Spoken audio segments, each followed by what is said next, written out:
I'm sure you're aware, and you've heard and read and seen that the Europeans, the current Europeans, are very attracted to Asian religions, such as, not necessarily religion, but the cultural aspects of the religion, like yoga, meditation of the Buddhism.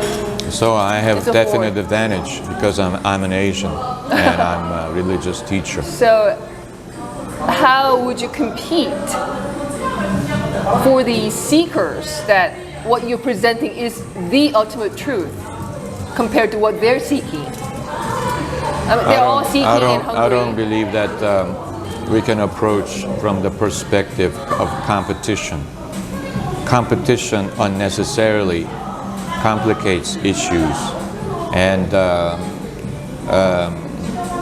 I don't think it would be right to tell people, oh, what you're doing is wrong, yoga is wrong, all these things are wrong, and only what I teach is right. People get involved in all kinds of things for all kinds of reasons, for health reasons or for as a hobby, recreation. And if we have to clean themselves up, if we have to clean them up so that they can be pure Christians, we will never clean them up enough. So before we make demands on what they need to throw away, what they need to clean up, I will just present the gospel to them, and if they accept the gospel and believe, then they will be able to clean themselves up. They will be able to decide what they will keep and what they will throw away. That was the model in the New Testament when Paul went everywhere. There were people who were involved in sorcery and witchcraft and all kinds of things, and I don't think that Paul necessarily told them, what you're doing is wrong and evil, you have to throw them away in order to become Christians. Instead, he taught them the gospel, and they believed in Jesus, and then on the basis of their faith, they decided on themselves what they will keep, what they will throw away. And so these people who were engaged in sorcery and these witchcraft, they on their own initiative burned the things that they were using for sorcery. And the same principle applies today.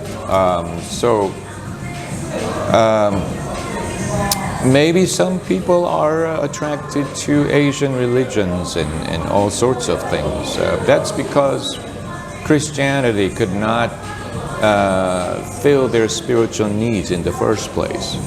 The secular culture, materialism, left a big void in the hearts of people. As I said, people cannot live by bread alone. They need the Word of God, and in the absence of the Word of God presented to them in ways they could understand and believe, they had to fill the void with something else. And they found those alternatives in Asian religions, mysticism and stuff like that. But nothing can compare with the omnipotent God, the creator of heaven and earth. And nothing and no one can compare with the Son of God, Jesus Christ. And when the real thing comes, the false lords have to depart, right? And so instead of just criticizing for their lack of faith, criticizing for their errors, we need to present them the real thing, the real stuff, the truth, King of Kings and Lord of Lords, the gospel. And then God will take care of the rest.